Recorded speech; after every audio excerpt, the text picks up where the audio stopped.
So what's up mga katropa? So karon mga katropa, nahakot na namo ang gamit mga katropa og sidihang naluoy kung mama no kay naghilak to didto.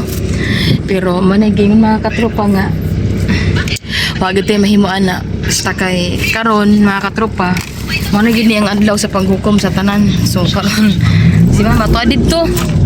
So mobalik pa ko mga katropa dire kay magpahilot ko sa akong yan kay mo na mao. So karon magbabay na ta dito sa atong lugar kung hatan na tao o gahatag gikan memorable. So magbabay karon mag-unta ning atong kuan. So tapos lang gid nato og gagati gamit mga katropa. So karon mga katropa hinahinay tagkamas dirin dapita hinahinay og kuan. So sad to say mga katropa pero wa tay mahimo mga katropa kay ingani man jud ang kinabuhi kailangan tang mag being a responsible to ourselves na magkuan na mga katropa. Magbabay na ta sa atong kuan place nga kung saan ta gikan for almost 6 years. Karon mga katropa ihunong pa namo ni make up dire ni madam. Kay ngano lusod kayo og dili ni ihunong. Kailangan nato ni ihunong kay nagbilin man ako ang karon mga katropa. Tingani ni so, naging anit ta, naglat-hulat ta. So, mao na ni siya mga katropa. It's sad to say, to go home na. As you can see, so magbabay na ta where we belong. So, mao na yung mga katropa, ang time and happiness na to. Ideally, happiness, sadness moment na to nga mapadulong na ta. So, kung mga katropa, tora dito ang nabilin. So, sa mga tanang diha to sa mga bilin sa dito. Don't you worry mga katropa kay the life must go on bisan kay lagyo naming panan or layo nako pero apan magsige gyapon mikita-kita ay kay ang mga katropang probinsya na isa lang po ang puso at walang iwanan, di ba? So sad to say, yan talaga ang buhay mga katropa, kailangan natin maging masipag. So karon mga katropa mao na ni ang atong update karon. So unya na lang mga katropa mag-update na pud ko mga katropa ang among lugar. So mao ni tong driver si Dudong Lubusod ni body sila kuan.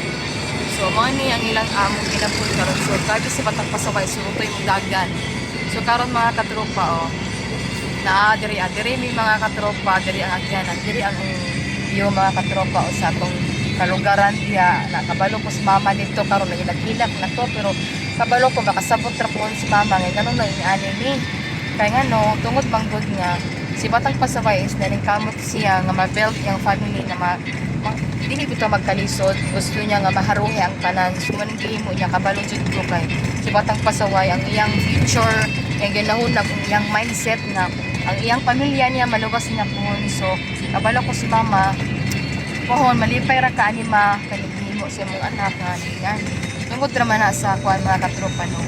Anang future na imong ginahuna kailangan gyud nga dili ta permanente magstay sa atong mga parents or sa atong biyanan kay lagi time gyud mga katropa ka dili sa tanang panahon nakakuanta sa iyahan o nakadepende dili gid pwede kay kung saon nato pag grow up kung gunitan lang ta permanente di ba kailangan gid buhian po ta panang sa tagaan kagawasan para mo grow up ta so ingana gid mga katropa no sa gabay pa ta di kuanta sa pagginikanan na gipangga, giatiman, halos kita pagawason, as in gipugnan, tas tanan nato mga kuan, mga gusto, pero apan karon mga katropa, dako na edad, pwede na niyo na siya buhian o pinay-pinay para makakita o kanyang kagalingong future, panginabuhi para ma-build niya yung kagalingon na mas strong yung kahintang, maayo yung kahintang, mo-grow siya ba?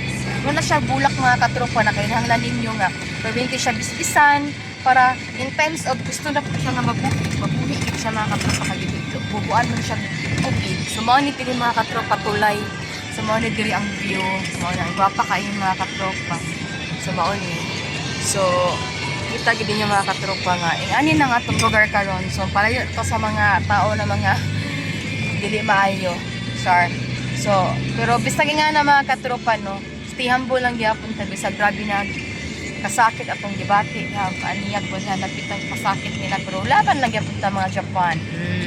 So mga katropa unya na po